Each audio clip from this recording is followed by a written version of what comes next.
E não pense você que você fazendo isso, orar pelo seu inimigo, seja perdoando, abençoando, você está fazendo algo para outro.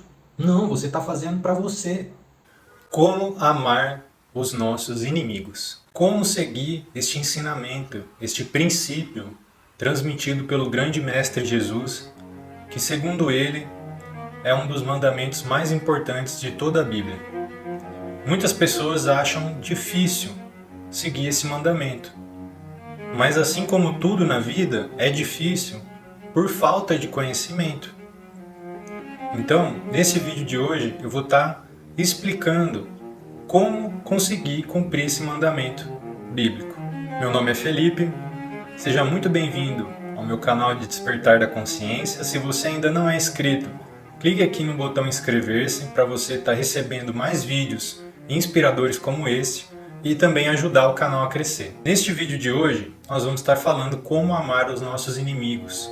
Como isso seria possível? Entendendo, compreendendo. Então preste muita atenção no que eu vou estar te dizendo aqui hoje, que este sem dúvida é um dos vídeos mais importantes que eu já gravei aqui para este canal. E se você compreender a mensagem que eu estou te passando, eu tenho certeza que a sua vida nunca mais vai ser a mesma, porque a expansão de consciência que você vai ter é imensurável e não tem mais volta. Eu vou começar falando de aspectos básicos e vou avançando nos níveis de compreensão conforme o desenrolar do vídeo. Vamos começar falando dos aspectos mais básicos, que é relacionado à inteligência emocional.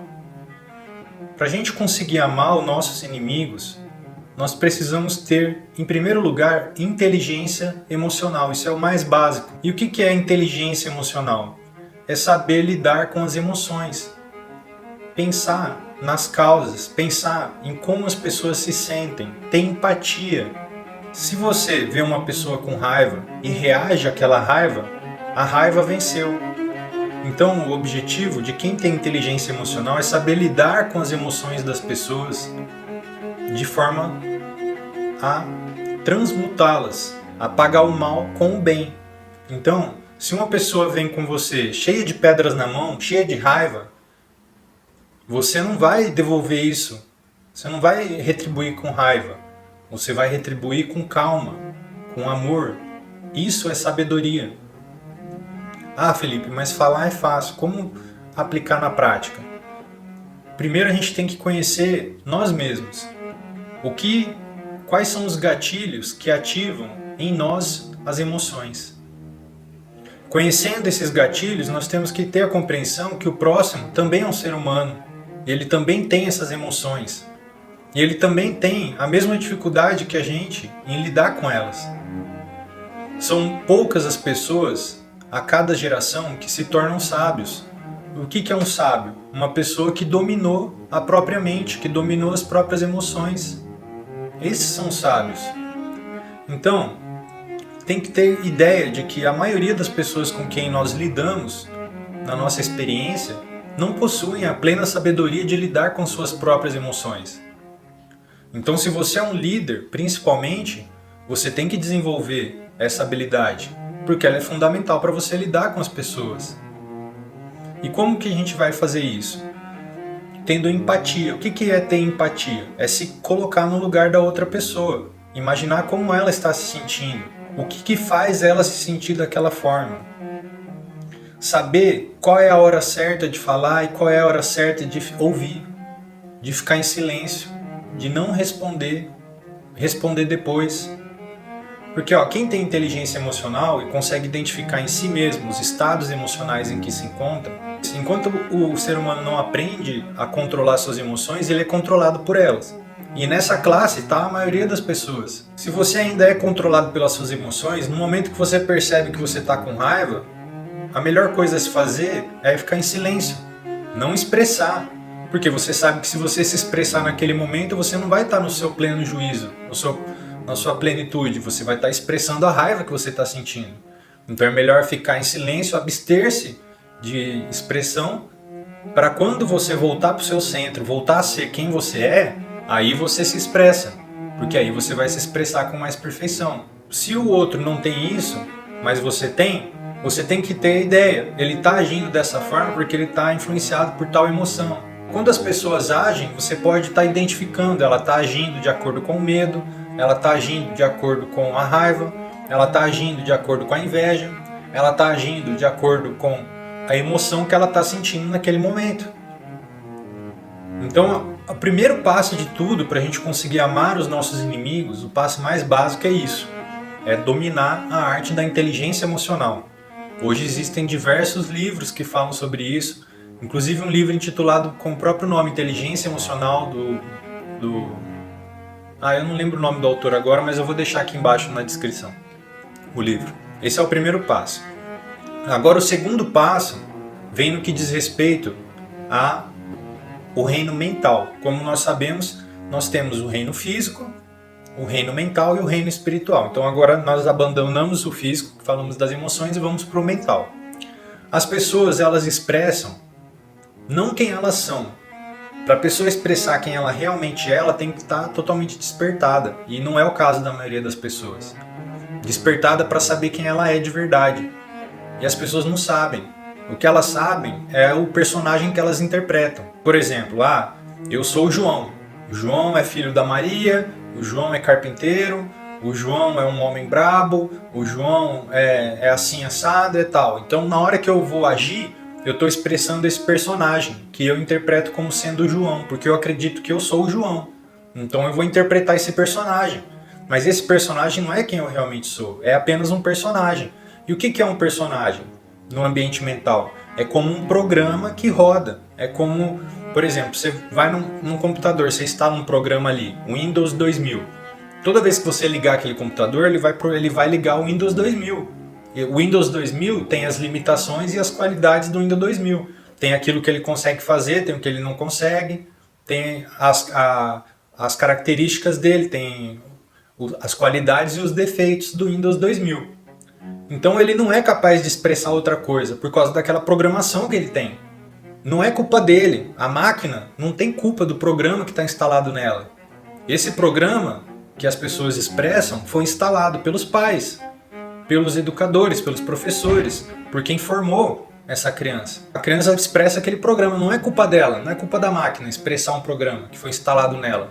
É o que ela tem capacidade de fazer. Agora, culpa e responsabilidade são duas coisas diferentes.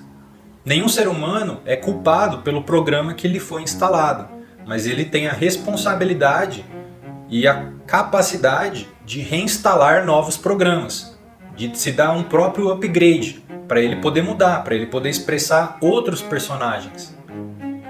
E assim, quando a gente fala de culpa, porque ninguém é culpado, porque assim, os pais eles replicam os programas que foram instalados neles, nos filhos. Então eles são vítimas dos pais, que são vítimas dos pais, que são vítimas dos outros pais, e assim vai indo. Até chegar num ponto nenhum que quebra o ciclo. Ele percebe, eu estou replicando um programa que era do meu pai. Então eu vou cessar, eu vou desinstalar esse programa, eu vou eliminar essas crenças e vou instalar novas crenças. Vou instalar um novo programa para dirigir as minhas ações. No ambiente mental nós temos que compreender que a pessoa não é culpada por ser quem ela só está expressando um programa, que não é quem ela é de verdade. Quem ela é de verdade é um ser puro, é um ser perfeito, é um ser incrível, criado por Deus, a sua imagem e semelhança. Quem ela está expressando é só um personagem que ela acredita que é ela mesma. Então aí já vai tirando um pouco da culpa que a gente atribui nas pessoas. Essa pessoa é ruim, essa pessoa é ardilosa, essa pessoa trama mal, essa pessoa é fofoqueira. Não, ela está interpretando só um personagem que é fofoqueiro. Ela em si não é, mas ela acredita que é. E muitas vezes as pessoas fazem isso inconscientemente, muitas vezes não, sempre é inconscientemente. Porque no momento que a pessoa toma consciência que ela está expressando um programa negativo, ela vai desinstalar esse programa e vai começar a instalar um programa novo. Esse é o processo de despertar. O primeiro passo é a observação. No momento que a pessoa consegue observar um programa e percebe que ela não é aquilo, mas que ela está expressando aquilo, ela começa o processo para poder curar e colocar um novo programa mais aprimorado. Isso, claro, quando a gente está se referindo a seres humanos. Porque tem pessoa que acha que é árvore, né? Ela fala, ah, nasci assim, vou morrer assim, eu sou assim, pronto. Ela está tão identificada com aquele programa, com aquele personagem, que ela não vê a possibilidade de mudar aquilo. Mas isso é mais uma das ilusões da mente, porque não existe nenhum atributo no que diz respeito à personalidade que não seja mutável, que não seja capaz de ser eliminado e substituído por um novo atributo melhor e mais adequado. Nós temos que entender isso no ambiente mental, que as pessoas não são culpadas por estar expressando aqueles personagens que elas expressam, que é simplesmente uma programação. Então isso também nos ajuda a ter a capacidade de amar o próximo, né? De ter compaixão. Na primeira parte, o principal atributo era a empatia. Nessa segunda parte, o principal atributo é a compaixão. Agora vamos avançar um pouco mais ainda na camada de conhecimento, de despertar, e vamos para o reino espiritual. No que diz respeito ao espiritual, só existe uma vida, uma única fonte de vida, que é Deus, que dá o fôlego da vida para todos os outros seres vivos que existem. Em última análise, todos fazem parte dessa mesma fonte de vida, então todos compartilham da mesma vida.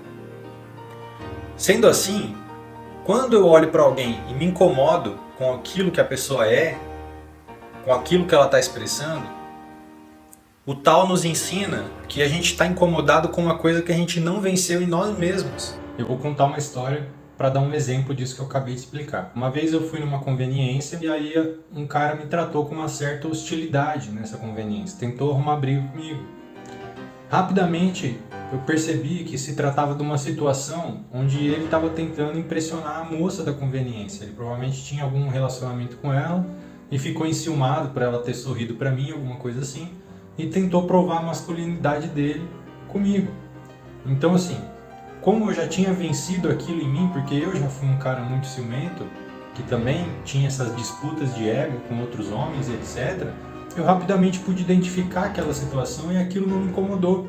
Eu não senti nenhuma emoção negativa surgindo dentro de mim. Eu tive empatia e compaixão por pensar, pô, que pena que esse cara acha que ele precisa provar a masculinidade dele dessa forma, se sobrepujando sobre outro homem. Então, esse é um exemplo de que quando você já venceu alguma coisa, essa coisa não te incomoda mais. Um parênteses dentro do parênteses. Inclusive, para atingir o nosso pleno potencial, a gente já tem que ter passado por todas as experiências, vencido todos os programas. Então, por exemplo, se você já venceu o alcoolismo, você foi alcoólatra e venceu o alcoolismo, você nunca vai julgar alguém que está sofrendo de alcoolismo. Porque você teve experiência, sabe como é, experienciou, viveu, superou, então você vai ter compaixão e empatia. No caso, se você nunca viveu, você vai olhar e vai julgar. E assim com qualquer outra coisa. Continuando o vídeo. Se eu, pelo contrário, cedesse à provocação, entrasse em conflito, eu estaria o quê? Expressando que aquilo ainda existia dentro de mim, que aquele programa ainda estava dentro de mim. Mas como aquele programa já tinha sido desinstalado do meu sistema, não fazia mais sentido para mim aquela situação. Então eu tive empatia e compaixão e segui em paz. Vamos para a terceira fase, que é a compreensão. A compreensão de que o mundo lá fora, as experiências que a gente tem, as pessoas com quem a gente lida, elas estão nos ensinando alguma coisa. Senão não haveria propósito delas fazerem parte da nossa existência. Se não estivesse servindo para o bem. Todas as coisas cooperam para o bem. Todas as coisas servem a Deus. Deus não tem inimigos. Deus é soberano. Ele é onipotente, onisciente. Não tem nada maior que Ele. Então todas as experiências cooperam para o progresso que Ele planejou. Então quando a gente encontra um outro ser vivo, que somos nós mesmos, em outra casca, é uma vida, é a única vida, não tem outra vida. É a mesma vida em outra casca. E aí, você está se incomodando com alguma coisa, significa que aquele atributo em você é uma coisa em você, que você ainda não venceu, que você ainda não compreendeu, que você ainda não curou. E faz sentido eu ficar com raiva de mim mesmo? Se a gente conseguir entender a unidade, que nós somos todos um único ser, faz sentido eu ficar com raiva de mim mesmo? por estar agindo, por estar fazendo, por estar sendo, qualquer coisa. Não faz nenhum sentido. E tem mais. Quando a gente olha e vê o mal no próximo, a gente está sendo ímpio. E o que é ímpio? Ímpio é quem está enfeitiçado. Enfeitiçado pelo quê, Felipe? Enfeitiçado pela ilusão. Qual ilusão? A ilusão da separatividade. De que nós estamos separados, de que somos seres individuais, um diferente do outro. E aqui nós entramos num dos paradoxos da existência. Porque ao mesmo tempo que nós somos seres únicos, não existe ninguém como você, nem nunca vai existir, nós também somos idênticos. Isso é um paradoxo. Nós somos feitos exatamente da mesma substância. Quando nós expandimos a visão, é a mesma coisa. Se a Bíblia fosse escrito hoje, na época usou a palavra justos, mas se fosse escrito hoje, seria usada a palavra desperto. Que eu tenho a minha vida, você tem a sua vida, e é isso, cada um por si e Deus por todos. Mas se Deus está em todos, e o primeiro mandamento é amar a Deus acima de todas as coisas, por exemplo, nos códigos samurais do Bushido, eles dizem assim que um bom samurai, ele trata os seus inimigos e os seus amigos com equanimidade. Isso significa que ele não faz distinção, ele trata todas as pessoas com igualdade. Então, se você vai tratar os seus inimigos da mesma forma como você vai tratar os seus amigos, você vai tratá-los bem. Vou trazer uma outra observação aqui, eu acho que essa é do Paramahansa Yogananda, que ele fala assim: trate todas as mulheres como se fossem sua mãe. Então, toda mulher você vai tratar com respeito, você vai ajudar, você vai fazer como se fosse da sua família. Então, isso é mais um exemplo, né, para a gente pensar. Vamos continuar o vídeo. Deus viu tudo o que havia feito e tudo era muito bom. Então, quando a gente olha e vê o mal no próximo, a gente está vendo uma ilusão, não é real. Era uma vez uma vila que estava tendo muitos conflitos. As pessoas estavam brigando entre si, famílias, irmãos, vizinhos. A vila estava açoitada pelo conflito, pela energia do conflito. E aí um grande mestre do Himalaia foi enviado pelos monges lá para poder apaziguar essa situação.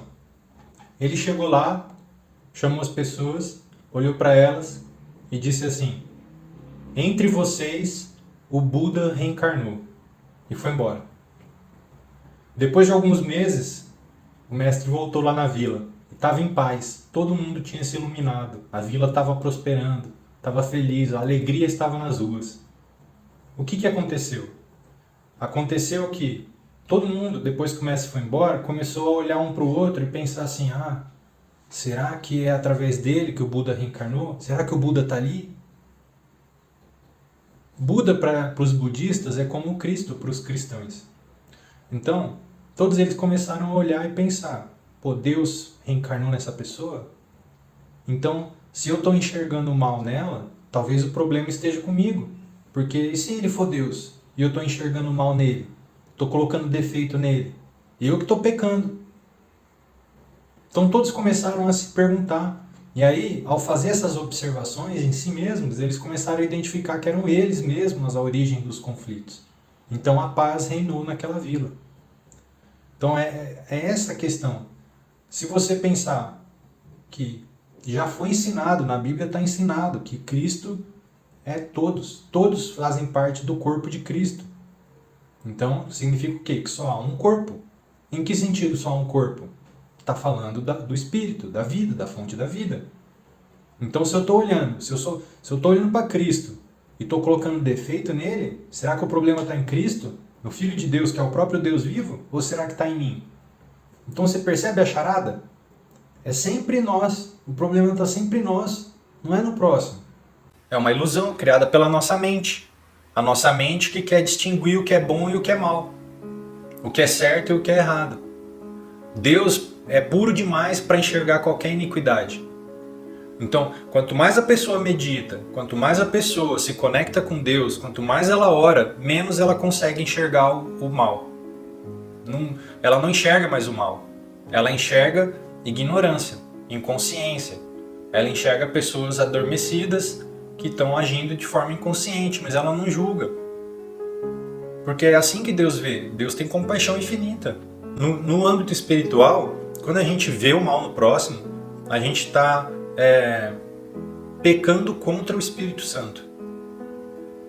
Não existe outro Espírito além do Espírito Santo. Todo ser vivo está vivo porque o Espírito Santo está ali dando vida para ele. É o único Espírito que existe. Não existe um Espírito Santo e um Espírito do mal. Para que Deus ia criar um Espírito do mal? Então só existe o Espírito Santo. Se só existe o Espírito Santo, quando alguém está ali na minha frente, eu estou olhando para ele e estou julgando como mal, eu estou pecando contra o Espírito Santo. Eu estou corrompendo a perfeição de Deus, aquilo que Deus é. E isso está incorreto. Não faz sentido. Mas a nossa mente, ela é teimosa. Ela precisa ser reeducada. A gente está expressando programas que foram instalados na gente. A gente está expressando crenças. A gente está expressando personagens. E é através do processo de reeducação que nós reescrevemos esses personagens. Nos lembrando. Toda vez que a gente se pegar julgando, tacando pedras, nos lembrando. Lembrando quem nós somos. Lembrando quem o próximo é. Levando luz. Quem nunca pecou, que atire a primeira pedra. Porque aí não sobra mais pedra para atirar. Quem que nunca pecou? Não existe. Não, peraí. Isso não é assunto seu. Ou peraí. Não é assim que você deve tratar Deus. Ou uma criança de Deus. Ou peraí. É certo eu julgar uma criança porque ela fez alguma coisa errada? Quanto mais eu vou julgar os homens adormecidos. É literalmente o que Cristo disse: Pai, perdoa, porque eles não sabem o que fazem. Ele estava falando aquilo para ele mesmo. Então é esse mesmo processo que a gente tem que falar. Quando alguém fizer alguma coisa, quando a gente fizer alguma coisa, perdoa, porque não sabe o que faz. Como que a gente vai estar aplicando isso? A parte de amar os nossos inimigos, orar por eles, orar pelos que nos perseguem. Bom, primeiro ponto é, quando a gente vê alguém que nos incomoda, que desperta uma emoção negativa dentro da gente, a gente tem que buscar a raiz. A gente só tem como cortar o mal pela raiz, é igual mato. Se você arrancar só a parte de cima, ele vai crescer de novo. Então tem que cortar, tem que ir na raiz. Então a raiz é o que? É a origem. Para a gente ver a origem, a gente tem que se observar e se auto-questionar. O que essa ação desperta em mim? Por quê? A gente vai se fazendo essas perguntas para a gente buscar a causa primeira. Então, essa pessoa me faz sentir mal. Por quê? Porque ela age assim, assim, assado. Mas por que isso me afeta?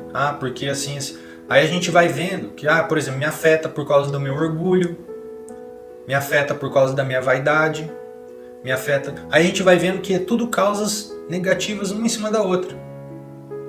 E em última instância, na pureza, não faz nenhum sentido aquele incômodo. Esse é o primeiro ponto. O segundo ponto, como orar pelos inimigos. E você já deve ter compreendido que não há inimigo. Essa é a principal compreensão. Não existe nenhum inimigo. O único inimigo é a nossa mente, que também não existe. Diversos pensadores de várias épocas disseram a mesma coisa sobre a mente, que a mente mente. Então, ou seja, a mente, ela é o princípio da ilusão. Mas a ilusão, ela é um jogo, é o teatro, é um teatro. E nós estamos aqui vivendo, interpretando esse teatro, interpretando personagens, jogando. E o princípio do jogo é o quê? Se divertir. Mas facilmente, à medida que a pessoa ela adentra dentro do jogo, ela se torna tão entretida por aquele jogo, ela se torna tão conectada a ele, que ela deixa de se alegrar e se divertir com o jogo, para de ser uma diversão e se torna um fardo, se torna algo ruim, se torna algo negativo.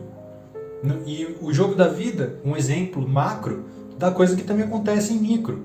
Por exemplo, a gente pode estar jogando um jogo ali, aqui mesmo no plano, nessa terceira dimensão, a gente pode estar jogando um joguinho e ficar nervoso, ficar com raiva do que está acontecendo no jogo. Sendo que o propósito do jogo não é esse, é gerar diversão. Só que para que isso seja possível, precisa ter um contraste. Porque Imagina você estar lendo um livro, primeiro capítulo, tudo estava bem. Segundo capítulo, tudo continua muito bem. Terceiro capítulo, tudo está maravilhosamente bem. Quarto capítulo, as coisas continuam tudo muito bem. Você não vai terminar nem de ler o livro, não vai gerar interesse. Então faz parte do jogo da vida, os contrastes, os altos e baixos dos personagens, as diferentes variações de personagens que interpretam e etc. Tudo isso é muito belo, desde que olhado da maneira correta. E as pessoas que estão muito adentro no jogo, elas não percebem isso, então elas se influenciam, ficam nervosas, ficam com raiva e tal, porque elas não sabem que elas realmente são, elas estão totalmente adentro daquele personagem. Elas são aquele personagem e não o observador que está aqui jogando o jogo. Essa é a diferença. Não há inimigos lá fora. O único inimigo é nós mesmos, que insiste em nos apartar do bem, insiste em dar vida ao mal, em dar força ao mal. Então, esse é o primeiro passo. Curar essa ideia de que existe alguém contra você. Na Bíblia diz, se Deus está comigo, quem estará contra mim? O que isso quer dizer? Porque assim, não é que Deus vai ir lá e vai acabar com os inimigos. Quer dizer que não há inimigo, porque Deus está em todas as coisas. Então se Deus está comigo, significa que todas as coisas estão comigo, todos os seres estão comigo, todos estão ao meu favor, não há ninguém contra mim. A charada da pergunta está na própria pergunta. Se Deus está comigo, quem estará contra mim? Significa o quê? Existe alguma coisa além de Deus? Não. Não existe. Todas as coisas estão nele. Ele é o sustentáculo da realidade. Ele é o sistema principal no qual todos os outros sistemas estão dentro. Imagina assim, ele é o computador principal onde todos os outros computadores estão. Ele que dá o fôlego da vida, a energia elétrica para todos os outros computadores. Então, se ele está comigo, quem estará contra mim? Então, todas as coisas cooperam para o bem daquele que ama a Deus. Quem ama a Deus é o quem? É quem quer ajudar o próximo, ajudar o progresso, quem faz o bem, quem não quer fazer o mal para o próximo. Então, essas pessoas, tudo que acontece na realidade está cooperando para o bem delas. E mesmo que as situações aparentemente não estejam. Por que aparentemente? Porque o entendimento de Deus está além da nossa compreensão. Mas isso aí eu já estou entrando no tema de outro vídeo. Vamos continuar focado aqui. Então o que a gente faz para orar pelos nossos inimigos? Fulano, eu te abençoo. Alguém começou a gerar ruído na sua experiência. E o que seriam esses ruídos? Qualquer desarmonia. Ruído é o contrário de harmonia musical. Então, qualquer desarmonia, qualquer desavença, qualquer coisa que perturba a paz é um ruído. Fulano, eu te abençoo. Fala mentalmente. Ou se você estiver sozinho, estiver mexendo no celular, fala audivelmente. Olha para a mensagem, olha para o que a pessoa fez e fala: Fulano, eu te abençoo. A princípio, isso pode parecer apenas um exercício intelectual, palavras vazias. Porque você está morrendo de raiva, morrendo de ódio daquela pessoa e você está falando te abençoo, te abençoo, te abençoo. Mas a beleza que nos foi dada é a questão do foco. Nós não conseguimos focar em duas coisas ao mesmo tempo. É impossível. O que é possível é um foco fraco. Isso é comum. Não só é possível como é comum, mas o foco em si não dá para ser em duas coisas ao mesmo tempo. Então, quanto mais a gente vai praticando o foco em uma determinada frequência, uma determinada energia, uma vibração específica, a outra vai se dissipando. Então, eu posso estar com raiva daquela pessoa, mas aí conforme eu fico focando, fulano, eu te abençoo. Fulano, eu te abençoo. Fulano, eu te abençoo. Conforme eu vou falando isso, eu estou focando numa vibração específica, que é da bênção, que é uma das vibrações mais belas que existem. Então eu estou me afastando da outra vibração da raiva, que é uma vibração muito distante e muito mais densa. Conforme eu vou focando nessa outra, eu estou me distanciando da raiva, a raiva vai se dissipar, vai se apagar, vai ser eliminada, vai ser limpa, vai ser curada, essa ferida vai ser curada. Então, a princípio, pode parecer simplesmente uma atividade intelectual, mas conforme você pratica, você vai ficando imerso naquele sentimento que vai purificar o sentimento anterior que você estava praticando. Então, mesmo que você sinta o contrário do que você está falando, continua focado nisso, até você limpar. É alguns minutos. Dependendo da intensidade do sentimento, do quão grande é a ferida, pode demorar um pouco mais para curar, mas vai curar. É inevitável. Se alguém foi lá e te causou algum prejuízo, te fez algum mal, entenda, não é culpa da pessoa. Ela pode até ser responsável, mas não é culpa dela. Ela está expressando um programa, ela está expressando uma crença, ela está expressando uma ignorância. Gosto de uma frase do Confúcio que diz assim, que o homem superior atribui a culpa a si próprio. O homem comum atribui a culpa aos outros. E o sábio sabe que o próprio ato de atribuir culpa é uma babaquice, uma bobagem. Você, como um ser mais iluminado, o que você vai fazer? Fulano, eu te perdoo. Eu perdoo. Eu sei que você está fazendo o melhor que você pode. Eu perdoo. Essa atitude vai limpando. É como passar uma borracha. E não pense você que você fazendo isso, orar pelo seu inimigo, seja perdoando, abençoando, você está fazendo algo para outro. Não, você está fazendo para você. Em primeira instância, em última análise espiritual, porque só existe um ser. Então, se eu faço bem para o próximo, eu estou fazendo bem para mim. Até porque Jesus disse assim, fazer o bem para quem nós amamos, né, que é os nossos familiares, nossos amigos e etc. Isso aí até os fariseus fazem. E fariseu é as pessoas que não têm Cristo no coração. Agora, fazer o bem para os nossos inimigos, grande é a sua recompensa no céu. Então, por que é grande a sua recompensa no céu? Porque é uma atitude que poucas pessoas conseguem ter, mas por falta de compreensão. A ciência já comprovou que mágoa, remorso, sentimentos negativos, eles produzem doenças, câncer e etc. Então, quando eu perdoo alguém, quando eu estou liberando uma mágoa, eu estou fazendo bem para mim mesmo. De uma forma bem básica, que nem exige fé, espiritualidade para entender, é pura medicina mesmo. Estou liberando um sentimento negativo que, se ficar no meu corpo, ele vai me fazer mal. Então, à medida que eu perdoo, que eu abençoo aquela pessoa, eu estou me livrando de um veneno que ia matar eu mesmo. Então, é por egoísmo nesse sentido. E no sentido espiritual, é que eu estou fazendo bem para mim mesmo. Uma parte de mim mesmo que não reconhece a unidade, que está perdida, uma ovelha desgarrada, que está na escuridão e estou mandando luz para ela. Essa é a mensagem que eu queria transmitir hoje aqui no canal. Acredito que deve ter clareado muito essa questão de como amar os nossos inimigos.